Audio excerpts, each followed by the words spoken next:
Good afternoon. My name is Tyler Barker. I serve as the coordinator within the Office of Parent and Family Programs, and I'd like to welcome you to our What's Buzzin' at Georgia Tech webinar series. Today, we'll be talking about supporting your students' mental health. This is something that we take very seriously at Georgia Tech all throughout the year, and we have two very special guests joining us here today to kind of talk about mental health, taking time out of their schedules to kind of hear from you. We want to know your questions, your concerns. What's your student going through? Any questions you have on how to support your student? What are the conversations like at home or over the phone? We would just love to hear from you and just kind of chat, have a conversation and a dialogue.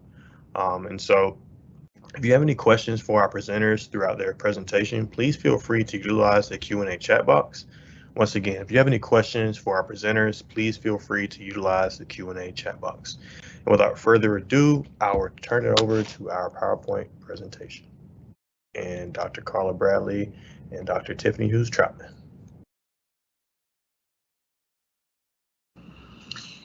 Good afternoon, parents. We're happy to be with you today, and hopefully you can see on your screen our presentation about mental health and well-being at Georgia Tech.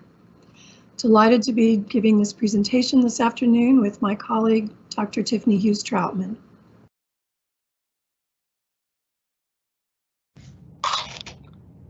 And good afternoon, parents and families. Again, my name is Dr. Tiffiny Hughes-Troutman, and I'm so delighted to get an opportunity to speak with you today about mental health and well-being at Georgia Tech.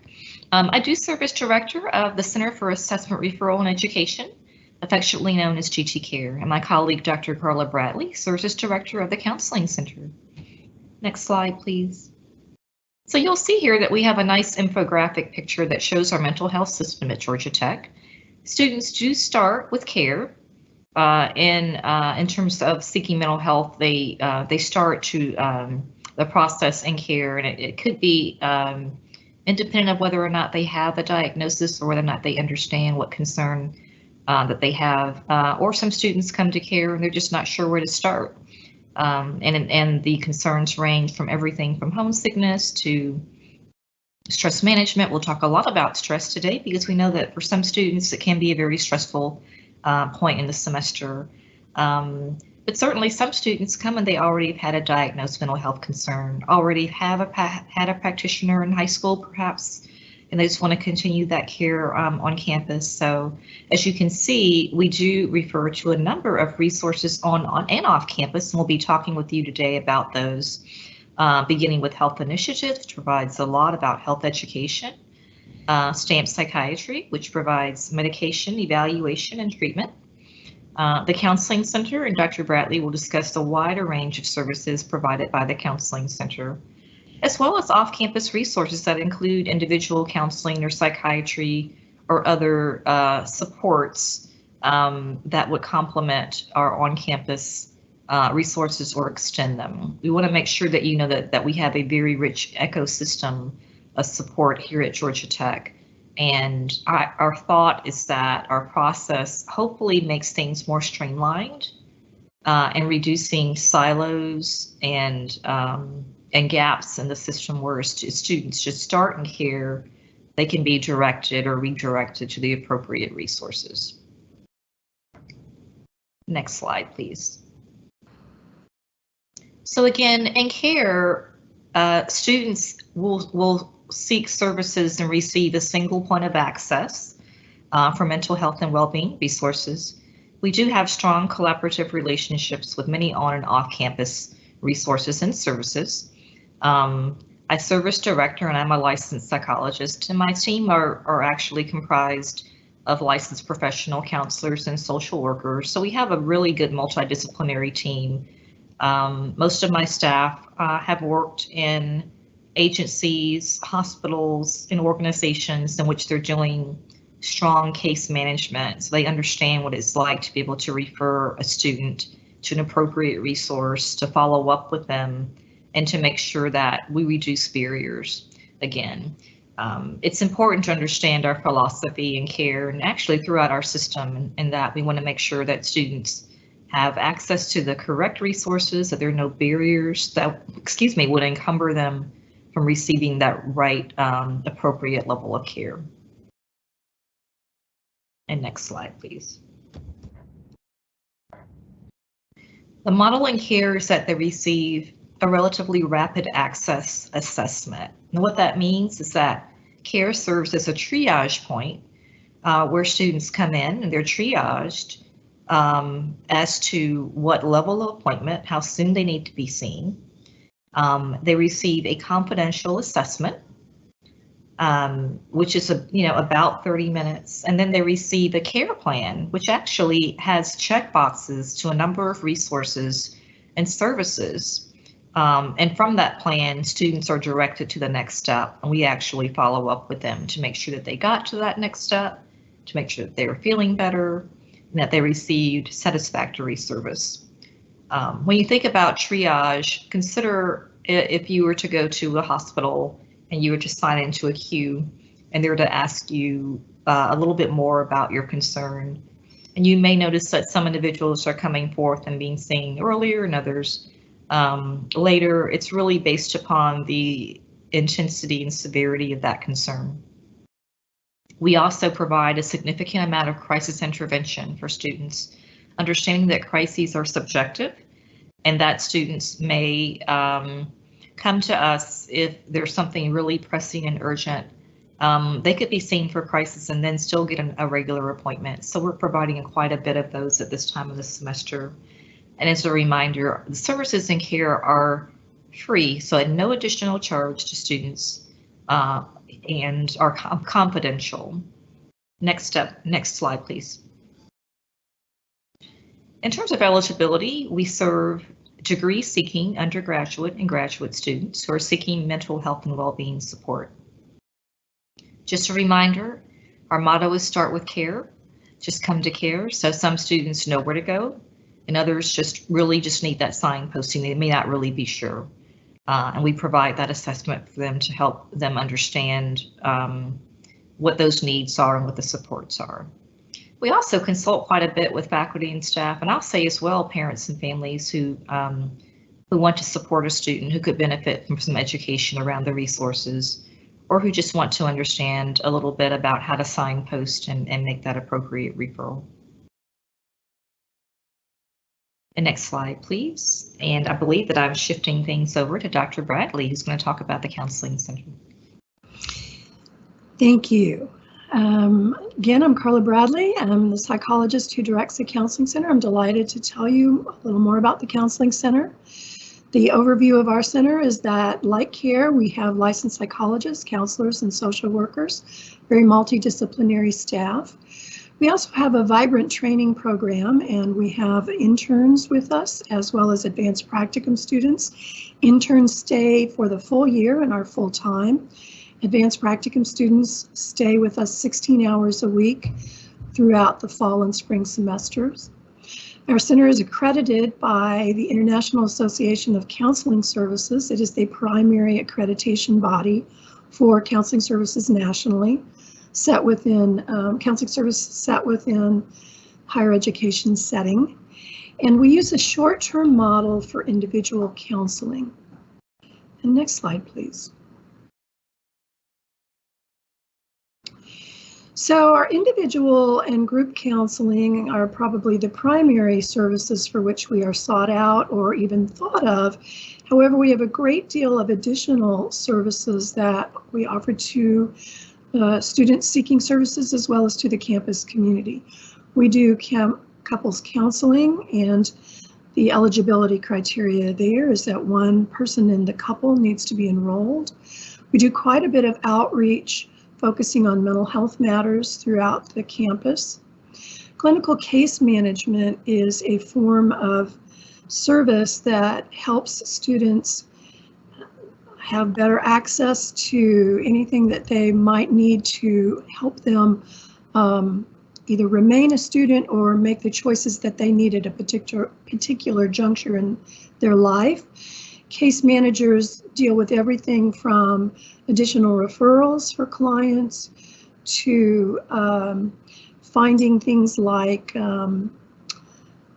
resources for students who may have some food insecurity or some housing insecurity, who need a higher level of care. These clinical case management services parallel what in many ways what happens within the care program, but are oriented to clients who are in counseling with us in the counseling center. We do some selected testing and assessment services, particularly screening around ADD, ADHD, learning disabilities, and sometimes some personality assessment. We consult with parents, faculty, staff, students, concerned others. Our referrals are in-house and external for any additional services that may be needed for our clients. We do maintain some triage and after-hours services, including a 24-hour, well, actually, I think it's better talked about as a after-hours service. Although our service will answer 24 hours a day, we are here from 8 to 5 and take inquiry or as-need calls as they come in. But if there is a need to talk with a counselor after hours, students can call our line, follow the prompts, and be connected with a licensed mental health counselor in a third-party service that we maintain for students for after hours. We also have a number of self-help resources on our website and on a website known as Thrive at GT. Next slide, please. So digging down a little deeper into some of the services within the counseling center, we have a Let's Talk program, which is fundamentally a walk-in consultation. The appeal of that is that there's no paperwork necessary. You're not enrolling as a client. You're coming in for a brief, usually 15 or so minute, problem-solving consultation with a licensed counselor. We maintain a suicide prevention program where we train in QPR, question, persuade, refer, which is a method of teaching folks who are not mental health professionals to make inquiries that are well-timed and sensitive and help folks who may be struggling get to the resources that they need. We also have a tech-in suicide program that holds campus events, particularly in parallel with national events like National Suicide Prevention Week, for example. Our mindfulness program called Koru Mindfulness, we offer classes in this method of mindfulness, and we have some very nice empirical research around these classes, which is a program external to the counseling center. In other words, folks go out and get trained in this and then bring that skill set back into the counseling center.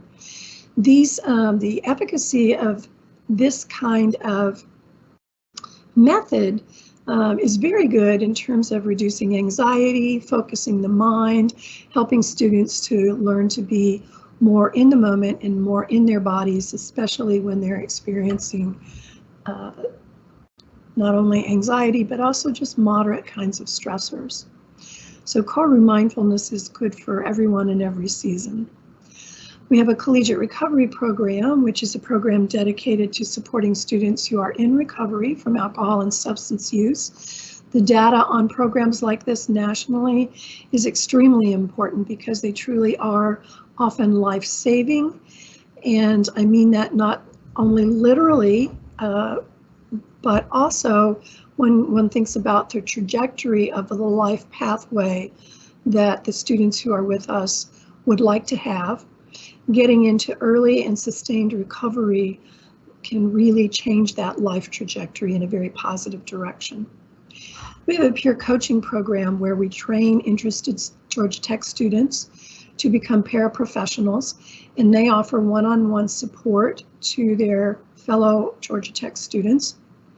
And we screen those students carefully. These are students who may have some level of homesickness or distress or acculturation difficulty or in need of some additional support, but nothing that rises to the level that it requires a licensed counselor. So this is just another way that Georgia Tech provides a mental health safety net and a programmatic safety net for students across campus to try to match the variety of concerns students have with what we offer.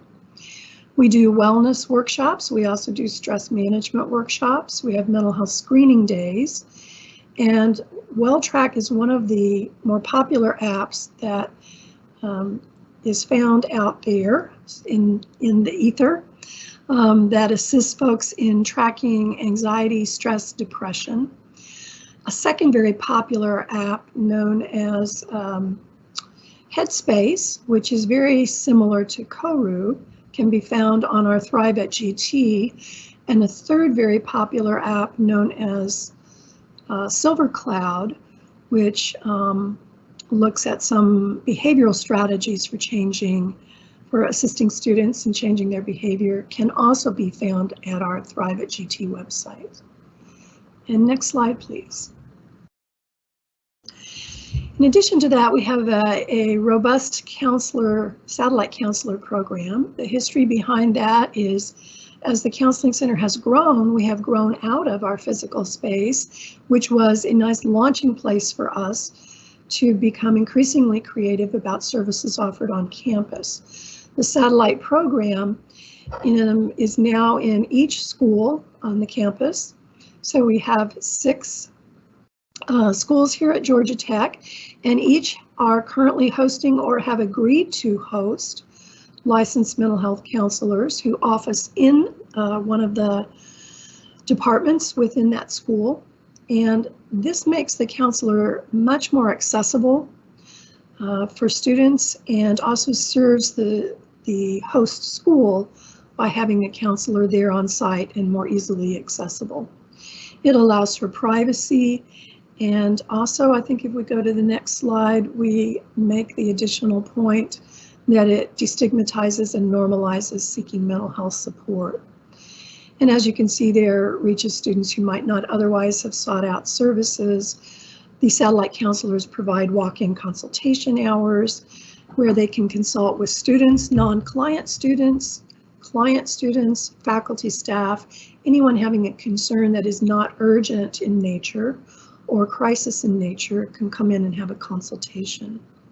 Counselors can also serve in a consultant role to mental health initiatives within the departments. We have a team of 9, a growing team, which will expand to 9 satellite counselors.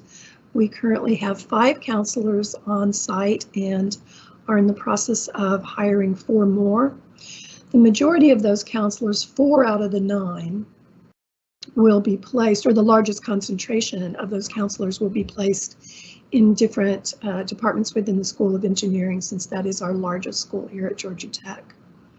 And our next slide, please.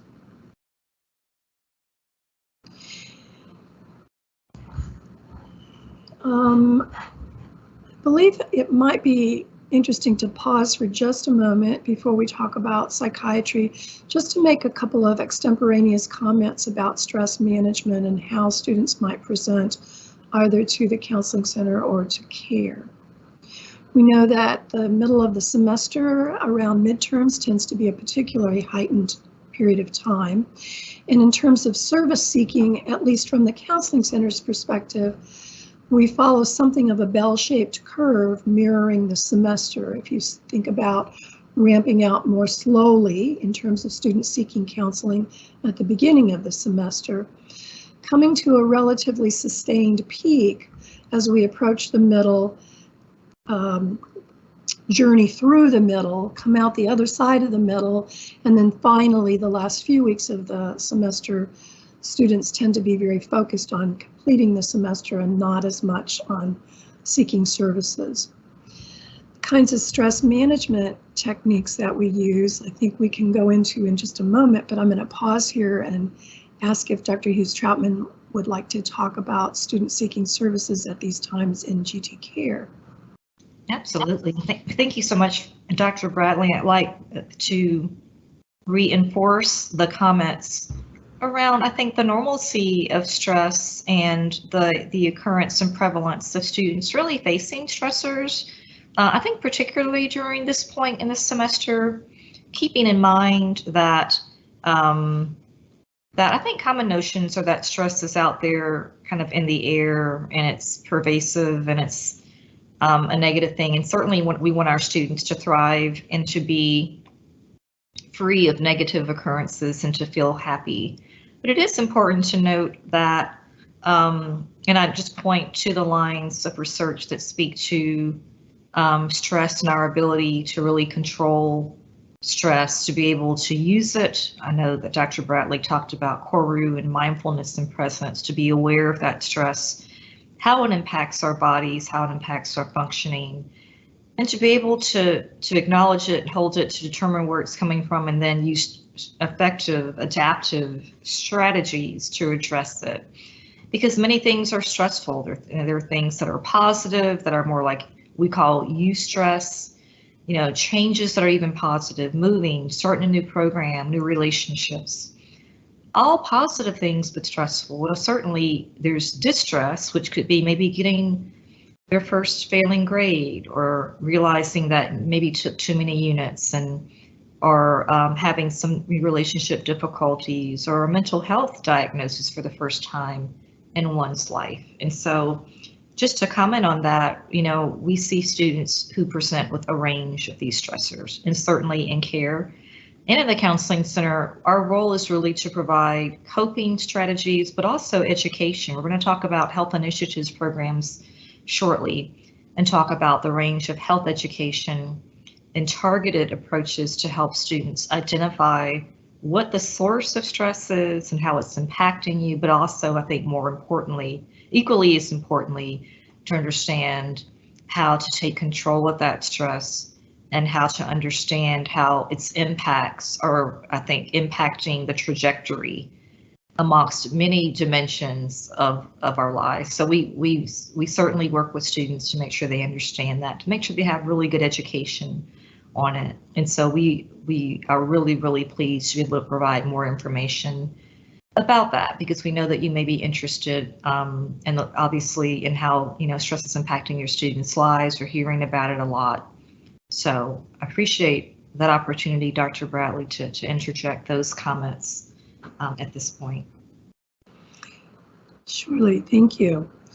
Let's talk a little bit about STAMPS Psychiatry and who STAMPS is. STAMPS is comprised of 3 clinical care coordinators. This is synonymous, different terminology in different departments, but quite synonymous in function with our clinical case managers.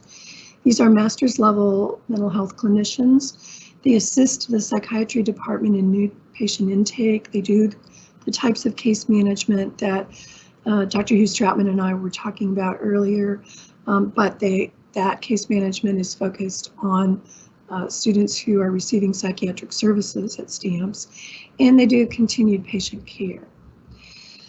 The psychiatry department also has 6 board certified psychiatrists within it. Most of those folks are board certified in child and adult psychiatry.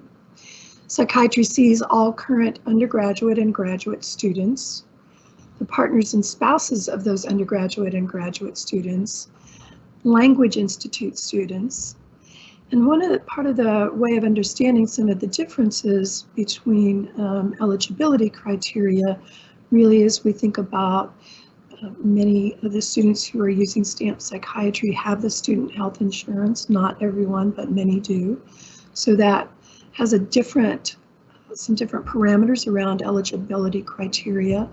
The reason that students who seek services in the counseling center need to be degree-seeking enrolled students is because we do not charge outside of tuition and residence fees for the services in the counseling center. There are some charges sometimes associated with STAMPS Psychiatry, although those are very low, and I've known the psychiatry department on more than one occasion to really advocate for students to have some reduction in fees once they even apply. My last awareness was there were about, is it 10? Tiffiny, or is more than 10 sessions that are non-paid, that do not have a copay with them? Do you recall? I believe that when you translate the hours into session, I think it might be less than that. I think it might be less than that, but we'll check. Okay. We'll get that link and put that into the chat just to check on that eligibility. You bet. You bet. If anybody needs to know that, we'll have to get that information to you. But I think the point I'm trying to make, however, is that the services are high quality, board certified psychiatrists who have a particular interest in collegiate mental health. and any payment terms are very, very reasonable, and the student is always kept front and center in any financial concerns that may occur. STAMP Psychiatry does not see Georgia Tech faculty, staff, or postdoctoral students because those are postdoctoral employees of the university. And they don't see primary ADD, ADHD patients. And the reason for that is that when the term primary is used, it means that that is the only diagnosis. That diagnosis is, if it's going to be treated with medication, is often treated with stimulant medication, and STAMP Psychiatry does not prescribe stimulants in and of themselves. They may prescribe them at times as a part of a more complex clinical picture, but I recently heard one of the psychiatrists say if we treated primary ADD, ADHD patients, that would be all we did. So that is part of the rationale that students with primary ADD, ADHD diagnoses are encouraged to maintain relationships with the provider who established that diagnosis and medication regimen for them. So our next slide, please. And again, a little more of the services that occur at STAMP Psychiatry. Medication management can be transferred when a student is coming in as a first-year student or as a transfer student. If it's clinically appropriate, the medication management can be transferred from a home provider to here locally with the STAMP psychiatrist. Psychiatric consultation and evaluations. The care coordinators that we talked about perform these kind of baseline history taking first exams, evaluations, if you will, and then offer that information to the psychiatrist who moves on from there in looking at additional diagnostic factors and what else may be going on in the client's life. There is an Asperger's support group. Asperger's is an older term used for individuals who are neurologically diverse, who may be functioning at a high end of the spectrum of people who have autism spectrum disorder and some neurological diversity. And this weekly support group is very helpful for those students in being able to make connections with peers who may be have a similar set of ways of looking at the world and thought styles, and that tends to be a very safe and affirming place for those students to talk about some of the strengths and some of the challenges of that particular kind of neurological diversity. STAMP Psychiatry also consults broadly with campus partners. They're involved in the eating disorder team that we have on campus, the alcohol and other drugs.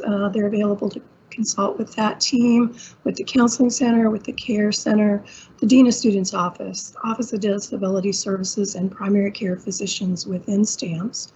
And also a similar set of folks off campus if those providers are a part of the care team surrounding a particular student who may be utilizing psychiatric services. And our next slide, please.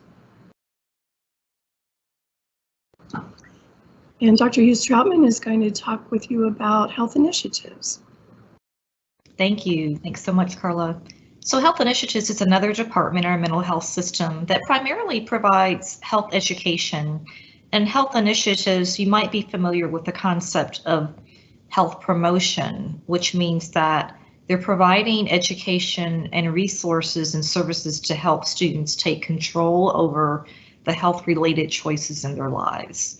They have a very robust department, really focused on 3 areas, including health education, community nutrition, and finally, VOICE, which is sexual violence prevention and victim survivor support. But a lot of their opportunities are both one-on-one, like individual wellness coaching, for instance, but they also scale up to provide a wide range of holistic programming opportunities and engagement, I think, opportunities for the campus community. I'll start with health education. So health education, the health educators in health initiatives are really focused on helping students to get the skills and information to be healthy. One of their primary signature programs is the Wellness Coaching Program, in which their certified health educators become certified coaches and provide one-on-one individual support for students, either virtually or in person, on very targeted specific issues such as stress management. We talked a lot about stress management this afternoon, so that just may be one primary reason that a student goes to meet with a health initiatives coach. They use a motivational interviewing technique. It is not counseling. It's important to understand what wellness coaching is. It's not therapy, but it really is guided by a model that really comes from health coaching, like to life coaching. And so in that opportunity, students can meet with a coach to talk about a prescribed tailored issue, such as stress management or a relationship concern, or substance use or something like that. And so they can get that support through wellness coaching. But the health education component also provides a lot of workshops on how to self-care. It's important that students understand how to take care of themselves, how to practice mindfulness, and how to have a good sleep regimen, for instance, which is really important because the lack of sleep is really correlated with a number of health outcomes in many ways. So we never want to underestimate the power of getting sleep, how to be resilient, and how to have grit, how to be happy. And so health education is a primary component of health initiatives. To the left, you'll see just a little bit of the well-being series that Health Initiatives has offered or will offer in the past or in the future, including they have every day of the week their well-being series like Mindful Mondays, which really focuses students on the importance of mindfulness and leads them through an experiential mindfulness exercise. TEDx Talk Tuesdays, which is an opportunity for students to view a TEDx film and discuss it. Wellbeing Wednesdays, which focuses on each dimension of wellness every week and ways that students can align their behaviors in a healthy way. Voice Message Thursdays, which are led by the Voice team, talking about healthy relationships and awareness and prevention of sexual violence. And then Flavorful Fridays, in which the nutritionists have an opportunity to highlight cooking demos or to talk about other healthy, innovative recipes. Health Initiatives also has a number of other signature programs like their Mindfulness Book Club, which they're doing virtually now. Fit to Thrive is a 5-week program focused each on 5 dimensions of wellness and incorporates resources, really ties the resources to that dimension to make that connection very clear for participants. It's actually for faculty, staff, and students. Their Healthy Jacket Peer Educator program is a student program in which students are trained to be healthy jackets. They go out in the community and they spread messages about health and well-being, and they also help to bring information back to health initiatives so that we have a pulse on with how the campus community is doing in terms of health and well-being. The Voice Peer Educators are students, a student group. They're trained and they conduct, I think, a significant amount of outreach related to sexual violence prevention and awareness. And finally, the Wellbeing Activators, which are faculty, staff, and students who are part of departments and student organizations who activate their units with all sorts of well-being information and also bring things back. Next slide, please. So I talked about health education and health initiatives. The next big arm of health initiatives is nutrition, what they call community nutrition, which actually is comprised of nutrition counseling, which is clinical, as well as outreach.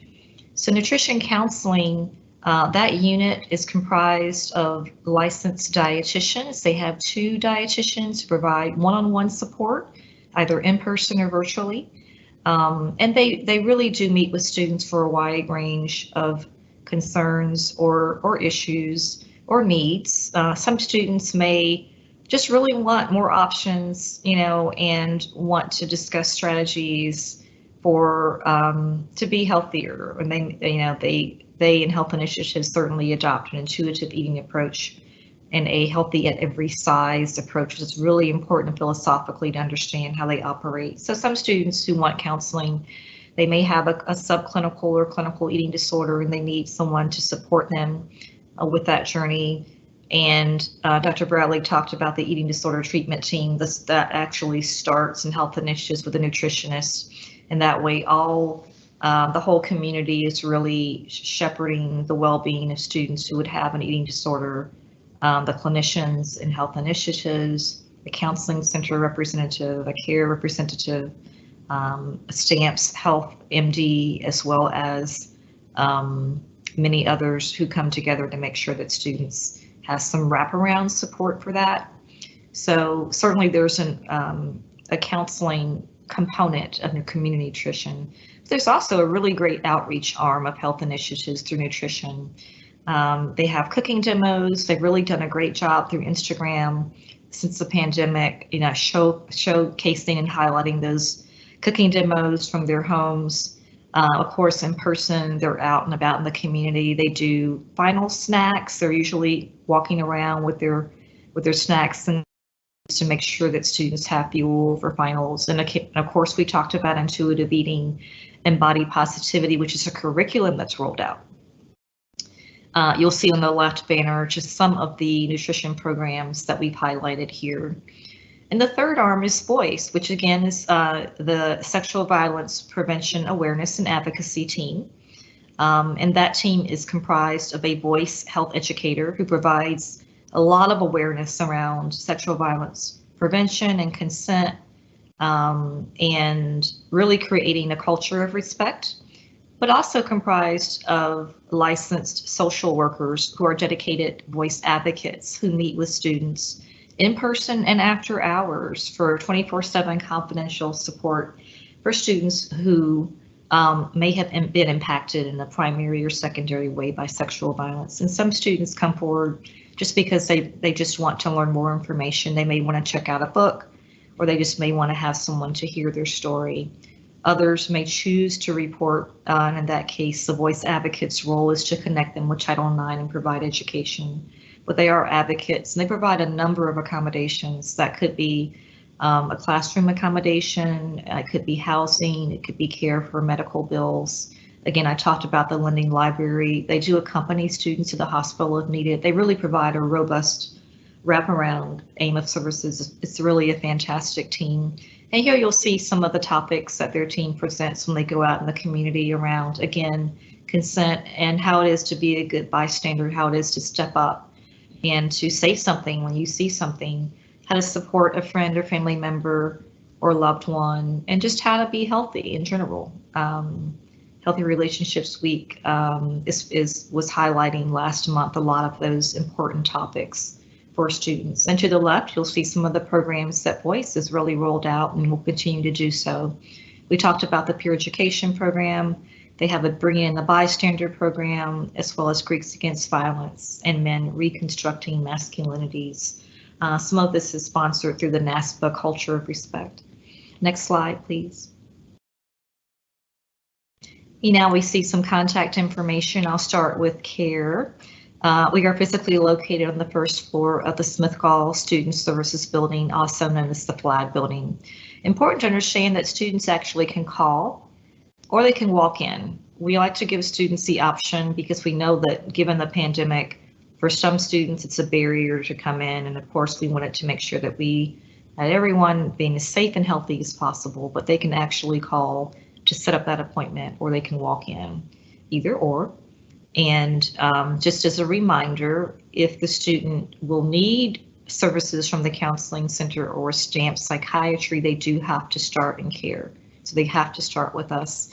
But also just a reminder that many students, and I think that they're needing one or the other, and we do that signposting. So some students start and think that they really were needing counseling, but they may be referred to a number of other resources. They may really just need stress management support through a wellness coach, through health initiatives. And it's really our job to sort that out for the student to make it easy for them and to help them with that. We have listed our website here, and our hours are actually Monday through Friday now. That should be an update, 8 to 5. We also have extended hours. This semester, we've been pleased to offer extended hours until 7 p.m. by appointment virtually, and those have been very popular. We're happy to be able to meet the diverse needs of students who may be in class a lot during the day, who just may want to have that appointment after dinner. Next slide, please. And similarly for the Counseling Center, we're also located in the Smith Gall, the Flag Building up on the 2nd floor. You can see our street address there and our telephone number, our website. And we have migrated over to the division's social media, but we encourage you to visit us there and follow the different offerings that the Counseling Center announces for series like our stress management series, for example. Then I think, what is our next slide? Psychiatry, location of Psychiatry over in the Stamps Health Services building. You can see the street address, the phone number, and website, and I imagine the next slide has the location for health initiatives. And yes, Health Initiatives is located also in the Stamps Health Services building. They're on the 2nd floor, same floor as Psychiatry in Suite 232. Again, they also have their phone number listed there and their website, and they're very active on social media, particularly Instagram. We've additionally listed some emergency resources for you here, which is not exhaustive, but really lists the main resources, including campus police or security, which is listed, the Office of the Vice President for Student Engagement and Wellbeing, and the Dean of Students Office. So students certainly, and through the Dean of Students Office who would need support for academics, we are strong partners with everyone here listed. I did pull out here in the slide the voice advocate number. Those are the direct office lines for the 2 dedicated advocates. The Georgia Crisis and Access line, known as GCAL, is a 24/7 line, as well as the National Suicide Prevention Lifeline, the Trevor Lifeline, and then the crisischat.org listed as well.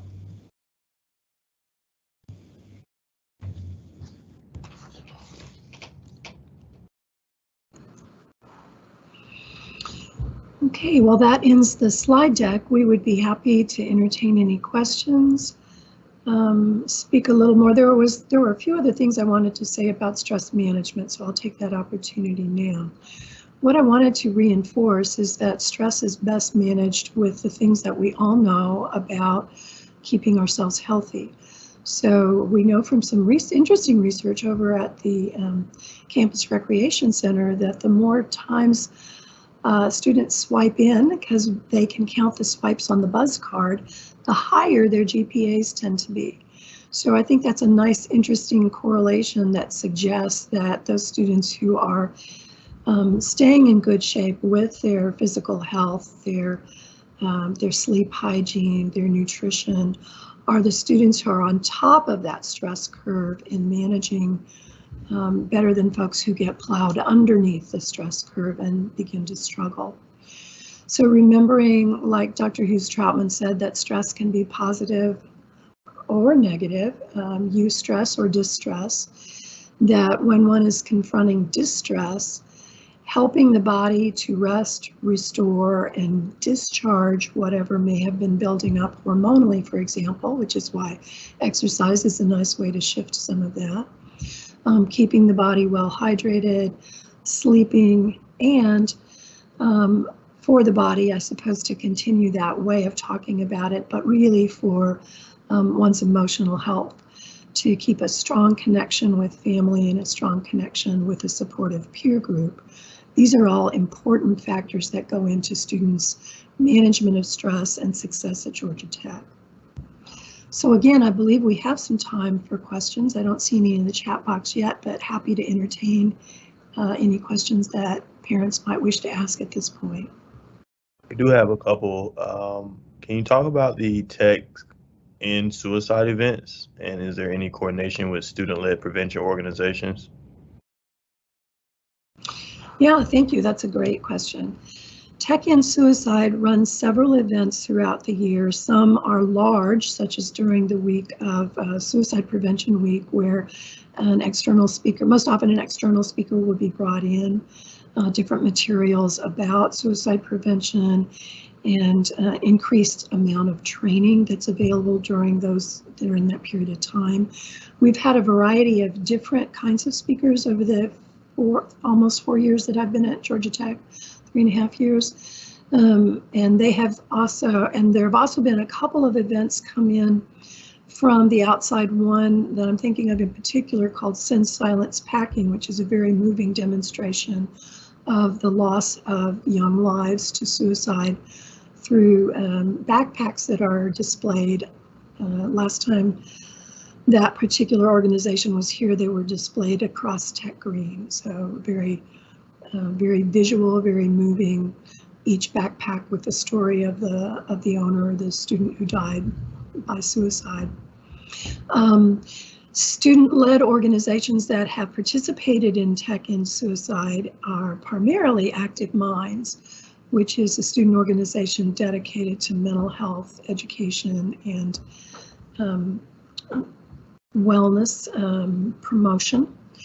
And most recently, the president of Active Minds, the current president of Active Minds, had forwarded to myself and to our outreach director who managed the Tech and Suicide program, an idea for a speaker. So both the students and ourselves will receive information about possible speakers and look at those and try to make good decisions about what might help the campus any given year. I hope I answered that question. I don't know if Tiffany might have anything you would like to add. I think that was very sufficient and exhaustive. It certainly have been partnerships with student organizations and collaboration with student government associations through all of these initiatives as well, I would add. Great, thank you so much. Where will the new counselors in the engineering department be located? Oh, that's a wonderful question. We don't know exactly yet. We have some preliminary ideas where we've looked at the data around the largest concentration of usage, but we haven't settled on that yet. We need to hire the folks or get them in the hiring pipeline and then get very serious about which location those counselors will be in. Currently, we have a current satellite counselor in mechanical engineering, and then we have one in an associated department in the College of Computing. So the engineering students can access those two satellite counselors fairly easily within the different engineering majors spread across campus, but I cannot answer in specific the question about exactly where because we don't know yet. So no spoiler alerts there, I'm afraid. Spring break is later, or at least it seems later this year. My student is so ready for a break. How can I help them over the next 2 weeks to support them? They are stressed out and burnt out. Either one of you can take this one. Well, I'd certainly be glad to begin to address that. I'd like to suggest that you normalize, again, that stress process, which may not seem like that's going to help, but it does. We found in care that many students believe that it's just them and that they're the only ones going through stress and others aren't. And I think that can sometimes make it seem a little bit worse. I think the other thing to remember is there are resources to help with stress. And so certainly encouraging your student to come to care and to let them know that it's okay if it's, something small or something big, that we see an understanding that we see a lot of students who present with stress. It's actually one of our top concerns. So maybe that would help a student to come forward. But also, I think providing what you can in terms of support and kindness and compassion and self-care for students is important, and helping them to understand that this is temporal. As was referenced earlier, this is a heightened period of time, but it won't sustain that way forever. It won't it won't feel the way it does now for the duration of the semester, even though it might feel that way. And so maybe reemphasizing the message that, that there's people who care and support you. There's certainly a number of resources to support you. You can reach out for help, and you should, to get strategies, because there's a number of them that are available. There are people to help you, and just providing your support and love and understanding, telling your students that you're there for them, telling them that even if it becomes challenging and they need to take a step back on certain things or kind of look at priorities, it's okay, and that you're going to be there with them. And those are things that I would start with. And Carla, you may have other things to add. Well, certainly, I think the list that Tiffiny gave is a wonderful list. And I would add to that just the idea that ritual or something familiar can be very comforting.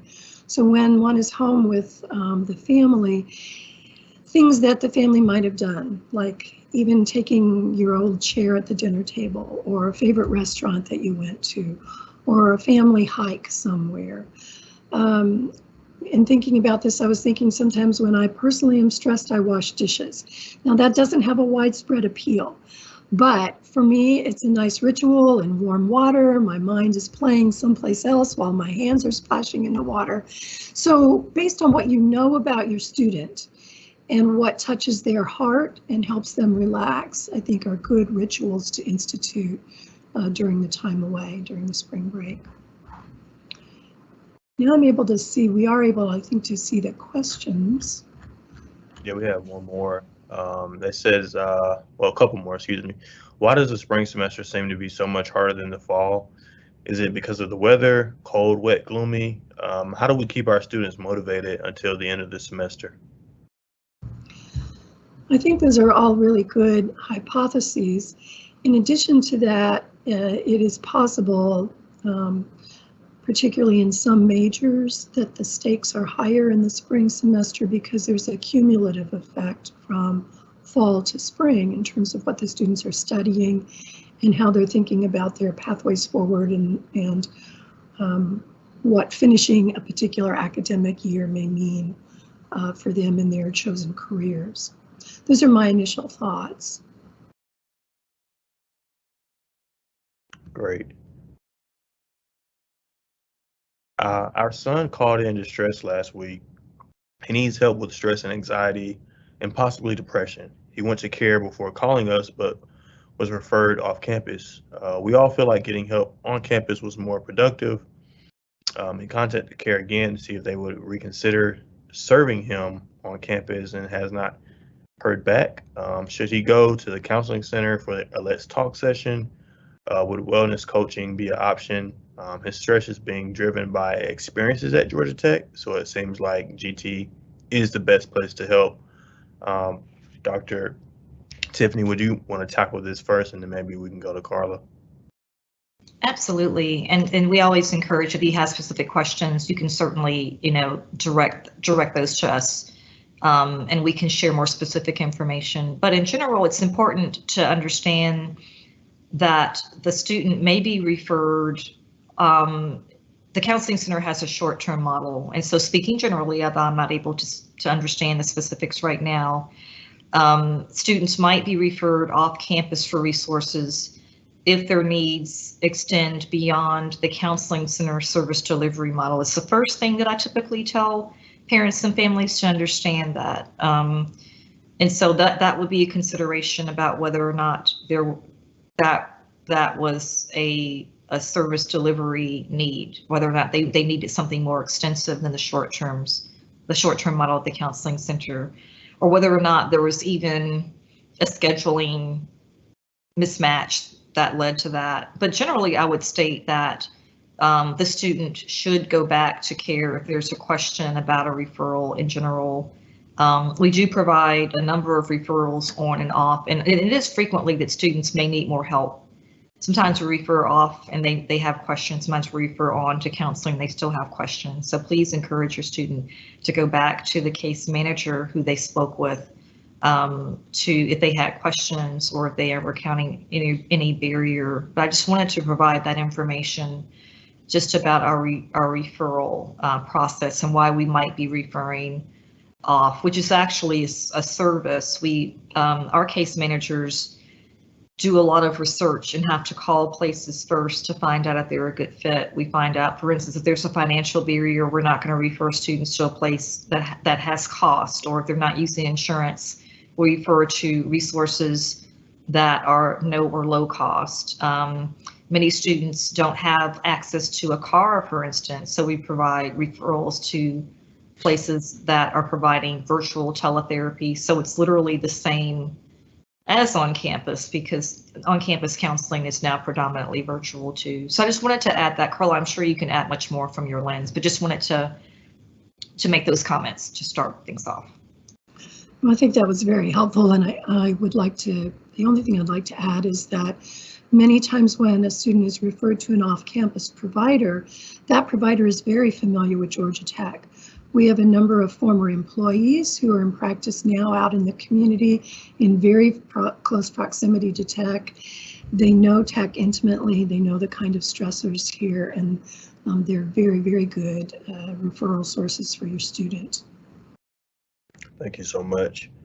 It seems that we're coming up on our hour. We know you all both have very busy schedules, and we do have a couple other great questions still left in our chat. If you can, please email us at parents@gagtech.edu so we can get your questions to either Dr. Bradley or Dr. Hughes-Troutman, so that way, your concerns and questions can be addressed. We know that this is a very pivotal time of the semester, and we definitely want to make sure that your voices are heard and that your students feel supported with their mental health. So once again, please email us parents@gagtech.edu, or you can use the information which was placed on the slides as far as getting in contact with their respective offices. Do any of you have any closing remarks before we adjourn? Just like to say it's always a pleasure to speak with parents, and we're very available to answer any follow-up questions. Thank you so much for your presence today.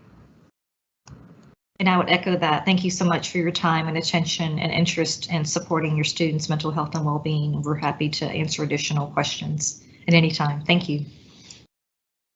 Perfect. Well, with that being said, y'all have a great day and go Jackets.